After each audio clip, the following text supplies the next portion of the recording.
কৃষ্ণ জয় গুৰু শংকৰ পৰম শ্ৰদ্ধাভাজন আজি ভক্তিসুধা সন্ধানী সত্ৰ এই সোমবৰীয়া অনুষ্ঠানৰ মহাপুৰুষৰ গুৰুজনাৰ ৰচিত ভক্তি প্ৰদীপ ভাগৰ শাস্ত্ৰভাগী অনুষ্ঠানটো উপবিষ্ট হৈ থকা সমস্ত আই বাপলৈ আমি সেৱা নিবেদন কৰিছো আৰু আমি সেৱা নিবেদন কৰিছো আজি অনুষ্ঠান ভাগৰ মূল আকৰ্ষণ তথা শিৰোমণি আমাৰ হাজৰিকা প্ৰভুলৈ আমি সেৱা নিবেদন কৰিছো। হাজৰিকা প্ৰভু কৃষ্ণ আমি আগবাঢ়িছো ৯ নম্বৰ পুটৰ পৰা আৰম্ভ আছে কৃষ্ণ হয় কৃষ্ণ কৃষ্ণ হৰি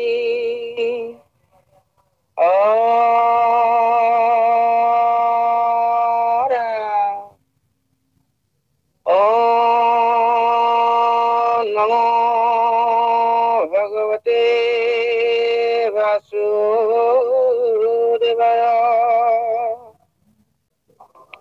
হাজৰিকা প্ৰভু কৃষ্ণ আমি আগবাঢ়িছো কৃষ্ণ কৃষ্ণ ৰাজসূৰ্য যজ্ঞ স্থলীত ঋষিসকলৰ আলাপ। হে ৰাম মহাদিব্য সভাত ময় দানৱে নিৰ্মিলা যুধিষ্ঠিৰ ৰাজা ৰাজ সূৰ্য ৰম্ভিলা যত দেৱ ঋষি ৰাজ ঋষি ব্ৰহ্ম ঋষি ভৈলন্ত একত্ৰ সেহি সভাত ঋষি অন্য অন্য সম্ভাষন্ত মহামুনি যত কৰন্ত সম্বাদ সবে যাৰ যে নমত। কৃষ্ণ কৃষ্ণ কৃষ্ণ কৃষ্ণ হয় সুন্দৰ কণ্ঠ আমাৰ সমস্ত জনৰে আনন্দ হৈছে। হয় জয়তে আজি অনুষ্ঠানৰ সভাপতি বাপজনা মুখ্য উপদেষ্টা লহিত ভোজনাকে প্ৰমুখ কৰি সমস্ত জনৰ চৰণলৈ আমি জয়তে সেৱা জনাইছো আৰু নতুন বৰ্ষৰ আজি বহাগ নৱবৰ্ষ বুলি কৈছে বহাগ বিহু বুলি কৈছে। আমাৰ বহাগৰ উলহ মালহৰ মাজতে প্ৰভুক চিন্তা সমস্ত জনৰ চৰণলৈ আমি সেৱা জনাইছো। প্ৰভুৱে সমস্ত জনলৈ কৃপা কৰিছে। আজি পুৱাতেই শ্ৰদ্ধাৰ প্ৰাণৰত্ন বাপ জনাই একেবাৰে পুৱাতেই প্ৰভুৰ নামেৰে আজি দিনটো আৰম্ভ হৈছে। ভকত সমস্ত আইসকলে দিনটো নাম আৰু পাঠৰ মাজত থাকিলে এতিয়া আকৌ আহি প্ৰভুৰ গুণগানকে গাবলৈ লৈছে। সমস্ত প্ৰভু ভগৱন্তৰ কৃপা আমি প্ৰভুৰ চৰণলৈ সেই সমস্ত জনে সেৱা জনাইছো। আমাৰ পূৰ্বৰ খণ্ড ইতিমধ্যে পাৰ হৈছে। সেই খণ্ডটিত আমি পালো যে ভক্তি প্ৰদীপ শাস্ত্ৰভাগ গুৰুজনাই মানে প্ৰথম যিবাৰ তেখেতে গৈ তীৰ্থ ভ্ৰমণৰ পৰা আহিলে অহাৰ পিছত তেওঁ বৰদোৱাত থকা সময়খিনিতে ৰচনা কৰা বুলি চৈত পুথিসমূহত পোৱা যায়। এয়া ভক্তি প্ৰদীপ 308টা পদত আছে আৰু তাৰ লগতে অতিৰিক্তভাৱে আৰু 4টা পদ আছে, কিন্তু কোনো শাস্ত্ৰত সেই 4টা পদ নাই। যি কি নহওক মূল 308টা পদ আছে আৰু এয়া কেইটামান বিশেষ বিশেষ অধ্যায়ত আলোচনা হৈছে। আমি আগতেও পাইছো যে ভক্তি প্ৰদীপ শাস্ত্ৰ ভাগ প্ৰথম কথাটো আছিলে যে গৰুড় পুৰাণৰ উল্লেখ আছে। গৰুড় পুৰাণৰ প্ৰথম আৰু দ্বিতীয় খণ্ডৰ উল্লেখ আছে। গৰুড় পুৰাণত প্ৰথম খণ্ডটোত ঋষিসকলে সুতক সুধিছে যে শ্ৰেষ্ঠ দেৱ কোন। এতিয়া সিদ্ধান্ত এতিয়াই হৈছে, সেইটো হৈছে যে কৃষ্ণদেৱেই হৈছে সমস্ত দেৱতাৰ মাজত তেখেতেই শ্ৰেষ্ঠতম দম। আনকি তেওঁ অনাদি অনন্ত, তেওঁ পৰপুৰুষ, এই কথাটো স্পষ্ট হৈছে। পিছত এই গৰুড় পুৰাণতেই দ্বিতীয় খণ্ড বা ব্ৰহ্মখণ্ডত এই কথাটি আকৌ প্ৰতীয়মান হৈছে যে জ্ঞান মাৰ্গ আৰু কৰ্ম মাৰ্গৰ তুলনাত ভক্তি মাৰ্গ সহজ, আৰু ভক্তি মাৰ্গৰ জৰিয়তে সমস্তজনে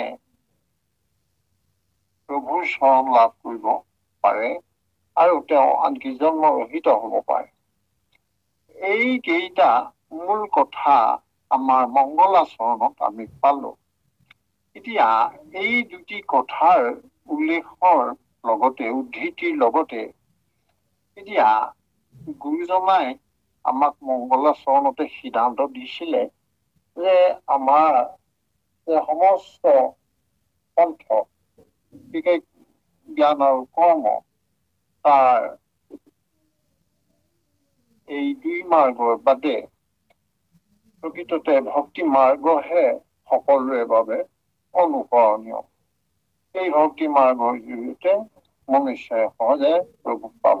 এই কথাটো আমাক গুৰুজনাই ক'লে আৰু কৈছে যে এয়া ভকতৰ মাজত ভগৱন্তৰ লগত যি প্ৰেম কথন মথন, সেয়া মূলত আমি ইয়াতে পাম। তাতে পিছলৈ আমাৰ কৃষ্ণ অৰ্জুন সংবাদ আছে। এই পুথিত ব্ৰাহ্মণ আৰু চণ্ডালিনী সংবাদ, তাৰপিছত নাৰদ চণ্ডালিনীৰ সংবাদ, ভাগৱত লক্ষণ, ভাগৱত ধৰ্মৰ লক্ষণ, নাম মহিমা, বৈকুণ্ঠ বৰ্ণন, এনেকে ভাগবিলাক আমি পাম। ইতিমধ্যে আমি মংগলাচৰণ শেষ হ'ল। আমি মংগলাচৰণত এয়া গৰুড় পুৰাণৰ উদ্ধৃতি প্ৰথম আৰু দ্বিতীয় খণ্ডৰ মূল কথাখিনি আমাক ক'লে। এতিয়া অন্য এটা উদ্ধৃতিলৈ আহিছে। গৰুড় পুৰাণত প্ৰশ্নকৰ্তা আছিল ঋষিসকল, উত্তৰ দিওঁতাজন আছিল খুব। এতিয়া পিছলৈ কিন্তু আমি পাম যে ইয়াত এতিয়া অৰ্জুনে প্ৰশ্ন কৰিব, প্ৰশ্নকৰ্তা অৰ্জুন আৰু উত্তৰদাতা হ'ব কৃষ্ণ। সেইকাৰণে ভক্তিপ্ৰদীপ শাস্ত্ৰভাগ অৰ্জুন আৰু কৃষ্ণৰ সংবাদ বুলি উল্লেখ কৰা হয়। আমি সেইখিনি ব্যৱহাৰিকভাৱে লাহে লাহে পাম।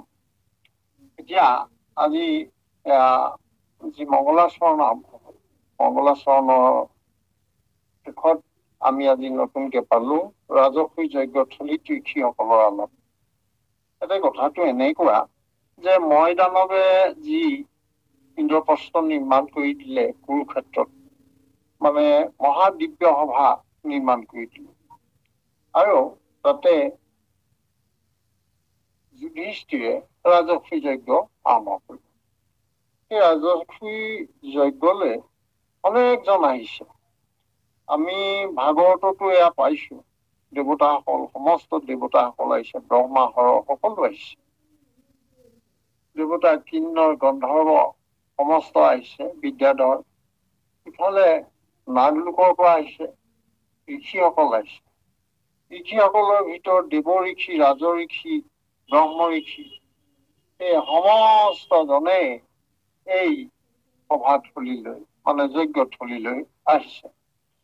এইখিনিতে আমি অকণমান এইয়া ঋষিসকলৰ কথাটো কওঁতে, যাতে আজি পাঠত ওলালে যে যত দেৱ ঋষি, ব্ৰহ্ম, ৰাজ ঋষি, ব্ৰহ্ম ঋষি হলন্ত একত্ৰ সেই সভাত কৰিছে।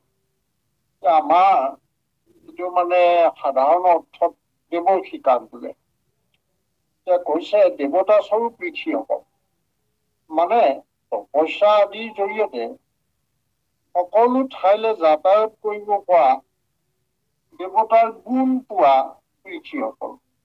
নাৰদ, অত্ৰি, মৰিষি, ভৰদ্বাজ, পুলস্ত্য, পুলহ, ক্ৰতু, ভৃগু, বশিষ্ঠ, ভৰত ইত্যাদি, এনেকে এইসকল দেৱৰ্ষি। একে সময়তে যিসকলে তপস্বী আৰু জিতেন্দ্ৰীয় পুৰুষ, আৰু সেই জিতেন্দ্ৰীয় পুৰুষে সকল ইতিমধ্যে তেওঁলোকৰ ৰজাও, অৰ্থাৎ ঋষিৰ দৰে সদায় দেৱতাৰ উপাসনা কৰা সেয়া জিতেন্দ্ৰীয় যিসকল ৰজা আছিল সেইসকলক কৈছে ৰাজ ঋষি।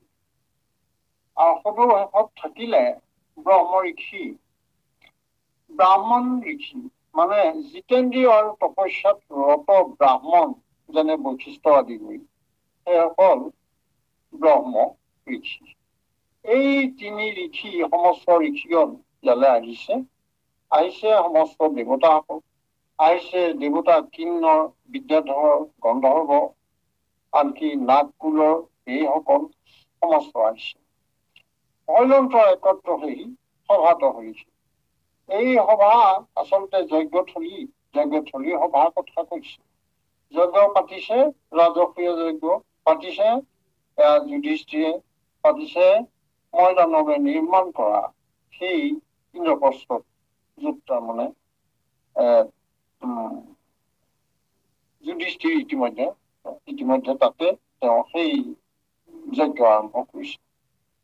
আৰু এটি এই বিশেষ কথা, এতিয়া এই যে ঋষিসকল আহিছে, ঋষিসকলে আহি তেওঁলোকে যজ্ঞথলী পালেহি। ইতিমধ্যে অনেক ঋষি দেৱতা নাগ সমস্ত আহি আছে। সেইখিনি সময়ত এই ঋষিসকলৰ মাজত মাজে মাজে আলোচনা হৈ আছে। আমাৰ যেনিবা কোনোবা এটি অনুষ্ঠানলৈ গৃহস্থই নিমন্ত্ৰণ কৰিলে গৈ পেলাই 4জন ভকতে আগতীয়াকে পাই পেলাই তেখেতসকলে কিবা এটি এই নামঘোষাৰে পদ এভাগৰ কথা লৈ আলোচনা কৰিছে। ঠিক তেনেকুৱা কথা এটি এয়া যিসকল ৰাজ ঋষি, দেৱ ঋষি, ব্ৰহ্ম ঋষি, এই ঋষিসকলে গৈ আগতীয়াকে পালেগে, সেইসকলে এতিয়া নিজৰ নিজৰ মনৰ কথাবোৰ আলোচনা কৰিছে। এতিয়া প্ৰত্যেকজনে নিজৰ নিজৰ মনৰ কথা কৈছে। মনৰ কথাবিলাক কওঁতে যাৰ যেনে মত, যিজনে যিদৰে বুজি পাইছে, যেনেদৰে ভাবিছে, সেই তেনেদৰে নিজৰ নিজৰ কথাবোৰ ইজনে সিজনৰ লগত আলোচনা কৰিছে। এতিয়া এই কি আলোচনা কৰিলে এই কথাখিনি আমি আগবাঢ়িম। এতিয়া আমাৰ শ্ৰদ্ধা বনীয়া প্ৰভু, আপুনি দুকুটমানকৈ আগবাঢ়ি যাওক। কৃষ্ণ কৃষ্ণ কৃষ্ণ। হাজৰিকা বাপ, আমি কথা এটা জানিব বিচাৰিছো, এই ঋষি আৰু মুনিৰ মাজত কিবা পাৰ্থক্য আছে নে নাই একেই? সেই কথাটো অকমান আগবঢ়াই দিয়কচোন। আমাৰ মানে এইটো সম্পৰ্কত কেতিয়াবা আমাৰ শাস্ত্ৰত দেখাতো এতিয়া নাৰদক কেতিয়াবা ঋষি বুলি কয়, নাৰদ মুনি বুলিও কয়। সেইফালৰ পৰা চাব গ'লে ঋষি আৰু মুনি প্ৰায় একেই, কিন্তু ঋষিসকলৰ কথাটো অলপ পাৰ্থক্য এটা থকা যেন লাগে। ঋষিসকল অলপ পৰিণত আৰু সেইসকলে ইতিমধ্যে তেওঁলোকে মানে তেওঁলোকৰ তলত শিষ্যসকল থাকে। সেই শিষ্যসকলক বোধহয় মুনি বুলি কয়, আৰু তেওঁ গুৰু হিচাপে এই শিষ্যসকলক শিক্ষা প্ৰদান কৰে। অৰ্থাৎ সেই গুৰুকুলৰ যিটো নীতি, সেই অনুসৰি শিক্ষা দিওঁতাজন হল ঋষি, আৰু যিসকলে তাত শিক্ষা লৈছে সেইসকল হল মুনি। ঠিক তেনেকুৱাকেও বুজা যায়। আৰু কিন্তু বহু সময়ত ঋষি আৰু মুনি একাকাৰ হোৱা যেন লাগে বাপ। এইখিনি কথা আমি ইমানকে পাইছো, আপোনাৰ চৰণলৈ এইখিনিকে আগবঢ়ালো বাপ। কৃষ্ণ কৃষ্ণ কৃষ্ণ। হ'ব। হয়, কৃষ্ণ কৃষ্ণ। হাজৰিকা বাপ, হয়, আমি এই ঋষি বিলাকৰ বা মুনিসকলৰ বিষয়ে এঠাইত পাইছিলো, সেইখিনি পোৱাখিনি মানে অলপ কৈ দিব বিচাৰিছো। হয় হয় বাপ। হয়, এতিয়া দেৱকী সম্পৰ্কত কথাটো এনেকুৱা ধৰণে কলে, মুখ্যপ্ৰাপ্ত মুনি যিসকল দেৱকী ভগৱানৰ আদেশত পুনৰ জন্ম লাভ কৰে, সকলো কৰ্মজড়িত পাপৰ পৰা মুক্ত, মৰণশীল দণ্ড আৰু মায়াময় দুদুল্যমান অৱস্থাযুক্ত হৈ আদৰ্শৰ মানৱ আহি দাঙি ধৰে, তেওঁ দেৱৰ্ষি বুলি ক'লে। তাৰপিছত ব্ৰহ্ম ঋষিৰ কথা ক'লে, যিসকলে ঈশ্বৰক জানে কিন্তু দেৱৰ্ষি স্তৰত নাই, তেওঁলোকক ব্ৰহ্ম ঋষি বোলে। ৰাজঋষিকক সম্পৰ্কে কৈছে, যিসকলে আধ্যাত্মিক কৰ্মত আৰু ভাৱত ব্যস্ত থাকে আৰু ঋষি হোৱাৰ পথত অগ্ৰসৰ হয়, তেওঁলোকক ৰাজৰ্ষি বোলা হয়। আৰু মুনিৰ বিষয়ে কৈছে, যিজন ভকতৰ মন মাথো অবিশ্ৰাম ভাৱে অকণো ক্ষয় ক্ষতি নোহোৱাকৈ ভগৱানৰ প্ৰতি ধাৱিত হয়, তেওঁকে মুনি বোলে। এনেকুৱা ধৰণে আমি পাইছিলো আৰু সেই কথাখিনিকে আপোনাৰ লগত যোগ কৰি দিছো। কৃষ্ণ। হয়, আপোনালৈ সেৱা জনাইছো বাপ। এয়া যথেষ্ট আলোচনাযোগ্য কথা, আৰু শ্ৰদ্ধাৰ নগেন বৰা প্ৰভু এইখিনি আগবঢ়াই দিছে। আমি তেখেতলৈও সেৱা জনাইছো, আপোনালৈ সেৱা জনাইছো বাপ। কৃষ্ণ কৃষ্ণ। প্ৰভু, আমাৰ এটা কথা কবলৈ মন গৈছিলে, আমি পাইছিলো মুনি নামটো মতি ব্ৰহ্ম বুলি পাইছিলো, মুনিসকলৰ সংজ্ঞাটো। অৱশ্যে ঋষিসকলৰ কথা একো পোৱা নাই, আপোনাক অৱগত কৰিলো। সেইটো কৃষ্ণ, সেইটো আমি আমাৰ লঘিবুৱে ক'ব পাৰিব যে মুনিসকল সাধাৰণতে তেওঁলোক প্ৰজ্ঞামান, তেওঁলোক আচলতে যথেষ্ট তেওঁলোকৰ বোধ প্ৰজ্ঞা জ্ঞানেৰে পূৰ্ণ মুনিসকল। কিন্তু তেওঁলোকৰো হস্তীৰ পিছলে পাওঁ, হাতীৰো ভৰি পিছলি যায়। তাৰমানে মুনিসকলেও কেতিয়াবা মতিভ্ৰম হয়। এইটো এটা তেনেকুৱা এটা আমাৰ হেৰি বুলি ক'ব পাৰি, আৰু ফকৰা যোজনাৰ নিচিনা কথা আচলতে। আৰু যদি কিবা যোগ কৰিব লাগে, শ্ৰদ্ধাৰ লৈ প্ৰভু, মুনি নাম মতি ভ্ৰম। কৃষ্ণ, সেইটো মানে মুনিসকলো মতিভ্ৰম হয়। এই আপুনি কোৱাটোৱে যে মুনিসকলৰ যিটো আমাৰ ইয়াত মই পালো, এই সূত্ৰটো সেইটোৱে, কিন্তু তেওঁসকলেও মানে কেতিয়াবা মতিভ্ৰম হব পাৰে। যেনেকে পৰাশৰ, আকৌ আপোনাৰ বিশ্বামিত্ৰ, এইসকল মুনি আছিলে। তেওঁলোকেও মানে মতিভ্ৰম হৈ মানে কামিনী মুখ দেখি মানে মোহিত হৈছিলে। তেওঁলোকে আচলতে সেইটো হ'ব নালাগে, তেওঁলোকৰ মতিটো ভ্ৰম হ'ল, মানে পিছলি গ'ল আৰু মনটো। সেইটো এটা বেলেগ বিষয়, কিন্তু মুনিটো ব্যাখ্যাটোও বেলেগ।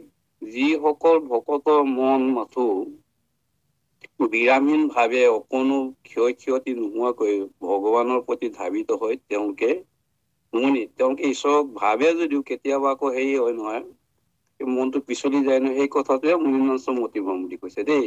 আমি জনাত আৰু সিমানখনে জানো দেই। কৃষ্ণ কৃষ্ণ বা পাক বা হওক। কৃষ্ণ কৃষ্ণ কৃষ্ণ। জয় গুৰু। হে ৰাম,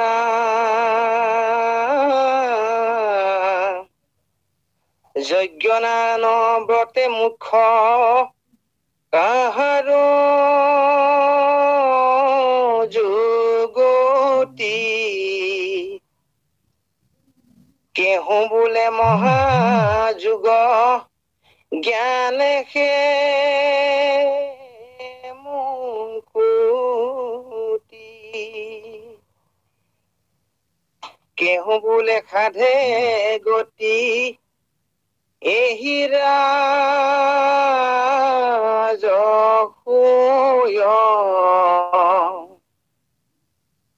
আংগিৰা নাৰদে বুলি লন্তই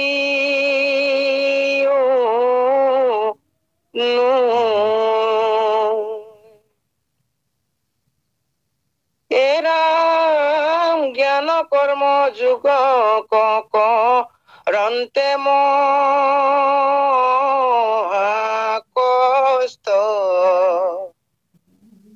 অল্প চিনে কৰে যাক ক্ষণে কতে ভস্ত ৰাজসূজ কৰি যেৱে ব্ৰহ্মলোকেশ্বৰে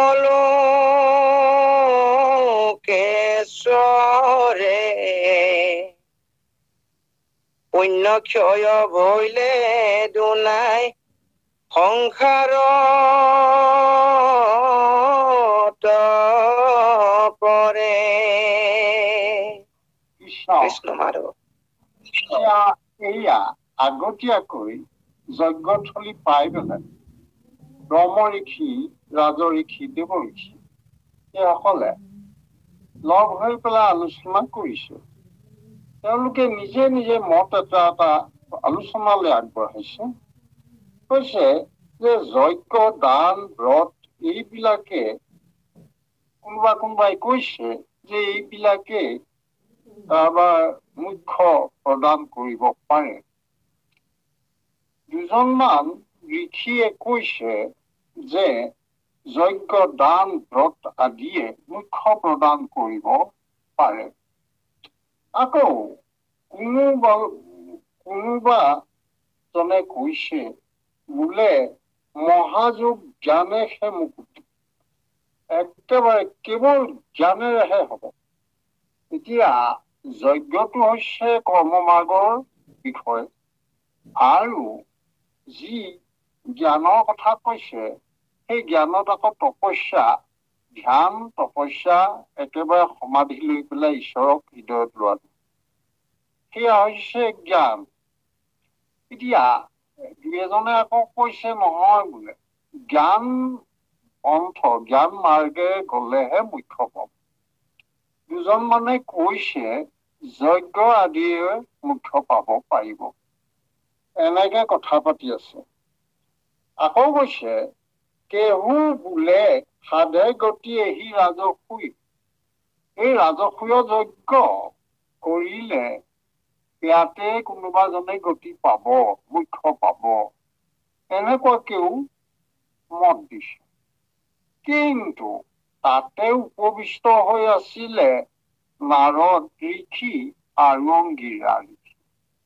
এতিয়া এই নাৰদ আৰু অংগীৰা ঋষিয়ে তাতে কিন্তু হস্তক্ষেপ কৰি কলে বোলে অংগীৰা নাৰদে বুলি লন্ত ইও নুই, এয়াও সম্পূৰ্ণ শুদ্ধ নহল, এয়া কথাও কিন্তু শুদ্ধ নহয়।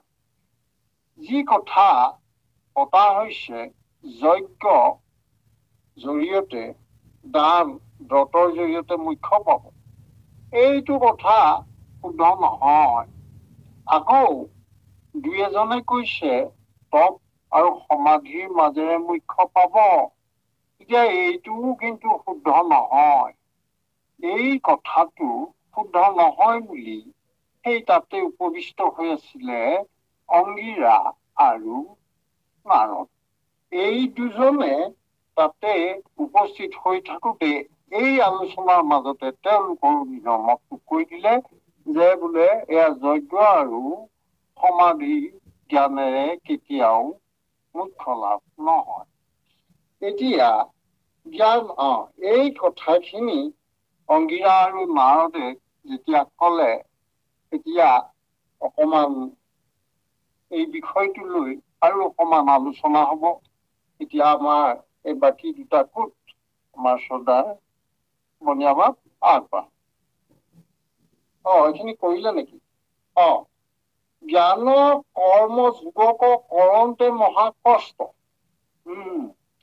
এতিয়া এই জ্ঞান মাৰ্গত যেতিয়া এজনে তেওঁ আসন নিয়ম লৈ পেলাই একেবাৰে প্ৰণায়াম কৰি তেওঁ আসনত বহিলে, সমাধি পৰ্যন্ত লাভ কৰিলেও কিন্তু ইয়াত তেওঁ এনেদৰে আগবাঢ়োতে তাতে অনেক ছিদ্ৰ, অনেক বিঘিনি হব পাৰে, বৰ কষ্টকৰ। আকৌ কৰ্ম হৈছে যজ্ঞ সম্পাদন কৰা, শুদ্ধকে দান দিয়া, ব্ৰত পালন কৰা, এইবিলাক হৈছে কৰ্ম মাৰ্গৰ কথা। এই কৰ্ম মাৰ্গত অৰ্থাৎ দান, ব্ৰত, যজ্ঞ সেইবিলাকৰ মাজতো অনেক বিঘিনি, সেয়াও মহা কষ্টকৰ। গতিকে অল্প ছিদ্ৰে কৰে যাকক খন্তেকতে ভ্ৰষ্ট। কৰি গৈ আছে, কিন্তু সামান্য এটি ছিদ্ৰ হ'ল। এই কৰ্ম মাৰ্গত মানে যজ্ঞ দান ব্ৰতত অকণমান যদি ছিদ্ৰ হয়, তেতিয়াহ'লে সম্পূৰ্ণৰূপে সেয়া আৰু ভ্ৰষ্ট হ'ব, অৰ্থাৎ তাৰ পৰা একো লাভ নহ'ব। আৰু ঠিক একেদৰে জ্ঞান মাৰ্গত থকাসকলেও অনেক তেওঁ ইন্দ্ৰিয় দমন কৰি এনেকে আসনত বহিলে, ধ্যানস্থ হ'ল, হৈ সমাধিস্থও হ'ল, সমাধিস্থ হৈ পেলাই তেওঁ কিন্তু এইখিনি পোৱালৈকে ইয়াতো অনেক বিঘিনি হ'ব পাৰে, অনেক ছিদ্ৰ হ'ব পাৰে। সামান্য ছিদ্ৰতেই তেওঁ সমস্ত তেওঁৰ শ্ৰম অথলে যাব। সেইকাৰণে জ্ঞান মাৰ্গ আৰু কৰ্ম মাৰ্গ বৰ দুৰূহ, এই কথাটো ইয়াতে স্পষ্টকে ক'লে। ৰাজসীয় কৰি যাবে ব্ৰহ্মলোকে চৰে। এতিয়া কোনোবাই খুব ভালকৈ ৰাজসীয় যজ্ঞ কৰিলে, এতিয়া তেওঁ পাবগৈ ব্ৰহ্মলোক। কিন্তু পুণ্য ক্ষয় ভৰিলে দুনাই সংসাৰত পৰে। এই ৰাজসীয় যজ্ঞ শুদ্ধৰূপে নিষিদ্ধৰূপে সম্পাদন কৰাৰ ফলত তেওঁ পুণ্যৰ গৰাকী হ'ল, আৰু তাৰ ফলত তেওঁ ব্ৰহ্মলোক পৰ্যন্ত স্থান পাব, ব্ৰহ্মলোক পালেগৈ। কিন্তু যেতিয়ালৈকে তেওঁ পুণ্য এই যজ্ঞৰ জৰিয়তে লাভ কৰিছিলে, সেই পুণ্য কিন্তু স্থায়ী নহয়। সেয়া ভোগ বুঞ্জিলে তাৰ বিপৰীতে, অৰ্থাৎ বিনিময়ত যদি ভোগ বুঞ্জে, তেতিয়াহ'লে বিনিময়ত পুণ্য খৰচ হৈ গৈ থাকিব। সেইকাৰণে কৰ্ম মাৰ্গত, জ্ঞান মাৰ্গত যি পুণ্য অৰ্জন হ'ব, সেই পুণ্য কিন্তু বিনাশী, অৰ্থাৎ শেষ হ'ব। এটা সময়ত ভোগ ভুগি পেলাই তেওঁ পুণ্য শেষ হ'ব, বেংক বেলেঞ্চ শেষ হ'ল, এতিয়া তেওঁ পুনৰ তেওঁ উভতি আহি পতিত হ'ব লাগিব, অৰ্থাৎ তেওঁ পুনৰ নামি আহিব লাগিব। এই কথাটো ক'লে। এয়া পুণ্য ক্ষয় ভৰিলে দুনাই সংসাৰত পৰে। তাৰমানে সংসাৰত যেতিয়া পৰে, তেওঁ পুনৰ এতিয়া সংসাৰত নতুনকৈ তেওঁ এটা এই চক্ৰ, জন্ম মৃত্যুৰ চক্ৰৰ ভিতৰত আকৌ সোমাই পৰিলে। তাৰমানে তেওঁ মুকুতিৰ পাত্ৰ নহ'ল। সেই কথাটোকে কৈছে। আৰু অকণমান এয়া স্পষ্ট হ'ব, দুটা কোট আছে বাট। কৃষ্ণ আগবাঢ়ক। কৃষ্ণ কৃষ্ণ কৃষ্ণ। হেৰা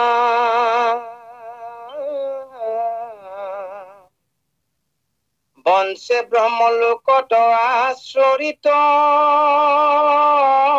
প্ৰযোগ, নাহি আত্মসুখ ইন্দ্ৰিয়ৰ মাত্ৰ ভোগ, মায়াময় দেৱ ধৰ্ম সমস্তয়ে বিনাশী, আটো মুখ্য আছে বুলি শুনেও উঠে হাঁহি, শুনিয়া অংগীৰা নাৰদৰহে নমত, অৰ্জুন ভৈল মহা সংশয় মনত।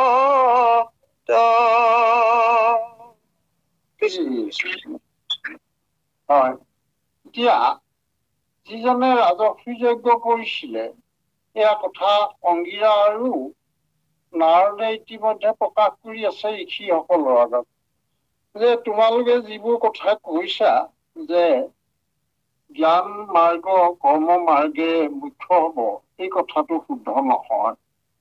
তেওঁলোকে খুব নিশ্চিত ৰূপে ব্ৰহ্ম লোক গৈ পালেগৈ হয়, তেওঁলোকে ৰাজসীয় যজ্ঞ কৰি ব্ৰহ্ম লোক পালে, কিন্তু তেওঁ যেতিয়া পুণ্য শেষ হব, সেই পুণ্যৰ শেষ হোৱাৰ পাছত তেওঁ পুনৰ সংসাৰত পৰিবহি লাগিব। এই কথাটোতে বংশে ব্ৰহ্ম লোকত আচৰি তপযোগ নাহি আত্মসুখ ইন্দ্ৰিয়ৰ মাত্ৰ ভোগ। এতিয়া কথাটো আমাৰ ভোগ সম্পৰ্কে দুটা বিশেষ কথা কলে। এটা হৈছে বাহ্যিক, আমাৰ যিটো সাধাৰণতে ইন্দ্ৰিয় বিলাকৰ সুখ, আমাৰ ইন্দ্ৰিয়ৰ সুখক আমি বাহ্যিকভাৱে সুখ বুলি কওঁ।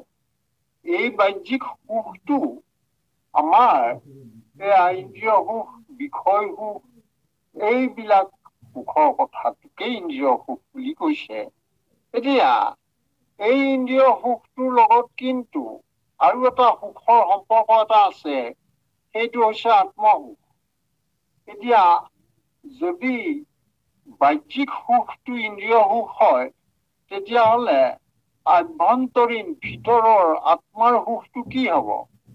সেইটো সুখ আত্মসুখ বুলি কৈছে। আত্মাৰ শান্তি, আত্মাৰ সুখ, আত্মাৰ সদ্গতি, এইয়া এই ইন্দ্ৰিয় সুখৰ লগত সম্পৰ্ক নাই বুলি কৈছে। অৰ্থাৎ যজ্ঞ কৰি নিৰ্ভেজাল ভাৱে, বিঘিনি শূন্য ভাৱে তেওঁ ব্ৰহ্মলোক পালেগৈ, আৰু তেওঁ যজ্ঞৰ ফলত যি পুণ্য অৰ্জন হল, সেই পুণ্য থকালৈকে তেওঁ তাতে ইন্দ্ৰিয় সুখত থাকিলে, কিন্তু তেতিয়াও তেওঁ কিন্তু সেই আত্মাৰ সদ্গতি, আত্মাৰ প্ৰকৃত শান্তি, আত্মসুখ যাক কৈছে, সেয়া কিন্তু তেতিয়াও নহয়গৈ। কাৰণ যি কৰ্ম মাৰ্গ আৰু জ্ঞান মাৰ্গৰ জৰিয়তে পোৱা পুণ্য, সেই পুণ্যই সেয়া আত্মাৰ সুখ প্ৰদান কৰিব নোৱাৰে। অৰ্থাৎ আত্মা সদ্গতি, আত্মা য'ৰ পৰা আহিলে পৰমাত্মাৰ পৰা, সেই পৰম শক্তিৰ বিলীন হৈ তেওঁ জন্মৰহিত হোৱা অৱস্থাটো, পৰম ধামত গৈ তেওঁ প্ৰভুৰ সতে বিমল আনন্দত থকা অৱস্থাটো তেওঁ লাভ নহয়। সেই কথাটোকে কৈছে নাহি আত্মসুখ ইন্দ্ৰিয়ৰ মাত্ৰ ভোগ। যি ব্ৰহ্মলোক পালে সেয়া কিন্তু আত্মসুখ নহল। সেইকাৰণে ইয়াতে এটা কথা নাৰদ আৰু অংগীৰাই ঋষিসকলক এতিয়া কলে, বোলে মায়াময় দেৱ ধৰ্ম সমস্তে বিনাশী। এতিয়া এই যে ভিন্ন ৰূপে আমি দেৱ ধৰ্ম পালন কৰিছো, যিবিলাকক আমি কৰ্ম মাৰ্গৰ মাজেৰে, অৰ্থাৎ আমি যজ্ঞ দান ব্ৰত কৰিছো, বা আমি মুখ্য পাম বুলি ভাবি পেলাই জ্ঞান মাৰ্গেৰে গৈ আমি অনেক কাৰ্য কৰিছো, আমি সেয়া সন্ন্যাস সমাধি পৰ্যন্ত পাইছো, কিন্তু ইয়াৰ জৰিয়তে হলে কেতিয়াও আত্মাৰ সম্পূৰ্ণৰূপে মুকুতিৰ কথাটো হলে নাহে, অৰ্থাৎ সদ্গতিৰ কথাটো নাহে। আতো মুখ্য আছে বুলি শুনি উঠে সাক্ষী। এতিয়া নাৰদ আৰু অংগীৰাই কৈছে যে হে ঋষিসকল, তোমালোকে যে পাতিছা এয়া দান ব্ৰত যজ্ঞ বা তপস্যা ধ্যান কৰি একেবাৰে সমাধি পৰ্যন্ত পাই পেলাই তোমালোকে যে মুখ্য পোৱা কথাটো কৈছা, সেইটো একেবাৰে হাস্যকৰ কথা, এইটো হাঁহি উঠা কথা। অৰ্থাৎ তোমালোকে মুখ্য প্ৰাপ্তিৰ বাবে কৰ্ম মাৰ্গ আৰু জ্ঞান মাৰ্গক তোমালোকে ঠাৱৰ কৰিছা, এইটো একেবাৰে হাস্যপ্ৰদ কথা, এয়া ভুল কথা। সেই কথাটোকে মায়াময় দেৱ ধৰ্ম সমস্তে বিনাশী, কেৱল নামৰ ফলহে অবিনাশী। ভকতিৰ মাজত নাম শ্ৰৱণ কীৰ্তন আছে, সেই নামৰ ফলহে অবিনাশী, এয়া কেতিয়াও ক্ষয় নহয়। কিন্তু মায়াময় দেৱ ধৰ্ম সমস্তে বিনাশী, এইবোৰ যজ্ঞ তপ দান ব্ৰত এইবিলাকত কিন্তু অবিনাশী পুণ্য কেতিয়াও নাপায়।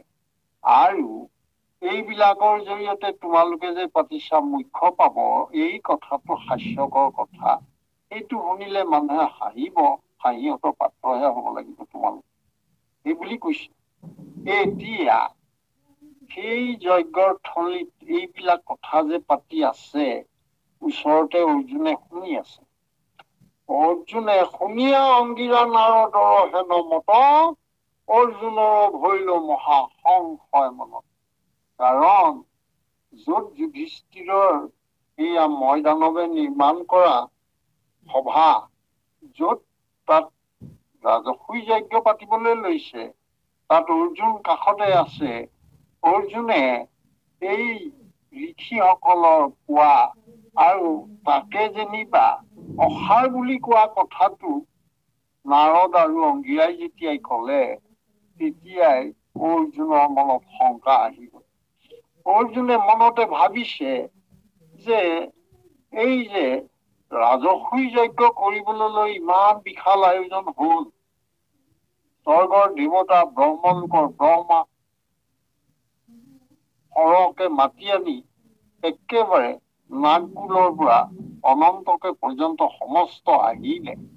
এই সমস্ত আহিছে, নাগলোকৰ পৰা আহিছে, সমস্ত আহি ইয়াতে বিদ্যাধৰ গন্ধৰ্ব কিন্নৰ সমস্ত ঋষি আহিছে। ইমান বিশাল আয়োজন, এই বিশাল আয়োজনত ৰাজসুই যদি যজ্ঞ কৰাৰ পাছত যি ফল পাব, সেয়া যদি বিনাশী হয়, সেয়া যদি স্থায়ী নহয়, তেতিয়াহ'লে সেইটো দুটা বিপৰীতমুখী কথা হ'ল। বিপৰীতমুখী হ'ল অৰ্থাৎ ইমান ডাঙৰকৈ যজ্ঞ পতাৰ অৰ্থটো কি হ'ল? কাৰণ সেই যি অসাৰতাৰ কথাটো আনে কোৱা নাই, কৈছে নাৰদ আৰু অংগীৰাই। যেতিয়া নাৰদে এই কথাষাৰ কলে, এনেহেন যজ্ঞৰো মূল্য নাই, স্থায়িত্ব প্ৰদান কৰিব নোৱাৰে, এই কথাটো শুনি অৰ্জুনে ওচৰতে যে শুনি আছিলে, সেই কথাটোতে অৰ্জুনৰ মনত সংশয় হল। অৰ্জুনে আগলৈকে ভাবিয়ে আছিলে যে এয়া ৰাজসুই যজ্ঞ কৰি পেলাই তেওঁলোকৰ বহুত পুণ্য অৰ্জন হব। কিন্তু পিছ মুহূৰ্ততে এইবিলাক কথা পাতি আছিলে ঋষিসকলে, কিন্তু তাতে আকৌ অংগীৰা আৰু নাৰদে কলে, বোলে তোমালোকৰ এইবোৰ কথা শুনিলে মানুহে হাঁহিব, কতনো যজ্ঞ কৰি মানুহে মুখ্য পায়, কতনো এইবিলাক পূজা দান কৰি পেলাই মুখ্য লাভ হয়, এইবিলাক কথা কলে মানুহে হাঁহিব, এইবোৰ হাঁহিহঁতৰ পাত্ৰ হব লাগিব তোমালোক। এইবিলাক কথা নহয়, তেনেকুৱা নহয় ন। এই কথাষাৰ আনে কোৱা নাই, কৈছে নাৰদ অংগীৰাই। এই নাৰদৰ নিচিনাজনে যেতিয়া কব, তেতিয়াহলে অৰ্জুনে তাতে শুনি পেলাই তেওঁৰ মনত একদম চিন্তা হৈ গল। চিন্তা হৈ যোৱাৰ লগে লগে এতিয়া অৰ্জুনে ভাবিলে, এইয়া আচল তত্ত্বটো এতিয়া মই কৃষ্ণৰ পৰাহে জানিব লাগিব। গতিকে কৃষ্ণক এতিয়া সুধিব লাগিব। কৃষ্ণক যেতিয়া সুধিবলগীয়া হল, এই বাৰ্তাখিনিকে আমাৰ কৃষ্ণ অৰ্জুন সংবাদ বুলি পেলাই এতিয়া কবলগীয়া হল। সেইকাৰণে আমি এতিয়া বা এয়া অৰ্জুনৰ মনৰ চিন্তা নাইকিয়া কৰিবৰ কাৰণে কৃষ্ণক অৰ্জুনে প্ৰশ্ন কৰিব, অৰ্থাৎ কৃষ্ণ অৰ্জুনৰ সংবাদ আৰম্ভ হব। অৰ্থাৎ প্ৰশ্নকৰ্তা হল অৰ্জুন, উত্তৰদাতা হল কৃষ্ণ। সেয়া আমাৰ ভক্তি প্ৰদীপৰ এক বিশেষ দিশ, য'ত অৰ্জুন আৰু কৃষ্ণৰ বাৰ্তা সংবাদ ইয়াত সন্নিৱিষ্ট হৈ আছে বুলি আমাৰ সকলোৱে কয়। এতিয়া সেই কৃষ্ণ অৰ্জুন সংবাদ কেনেকুৱা আছিলে, কি প্ৰশ্ন সুধিলে, কি উত্তৰ পালে, এই কথাখিনিয়ে আমাৰ জীৱনত কিদৰে প্ৰতিফলিত কৰিলে আমি প্ৰকৃত জ্ঞানৰ সন্ধান পাম, সেই কথাটোলৈ আমি আহিব লাগিব। বা আমি এতিয়া কৃষ্ণৰ যোন সংবাদলৈ যাম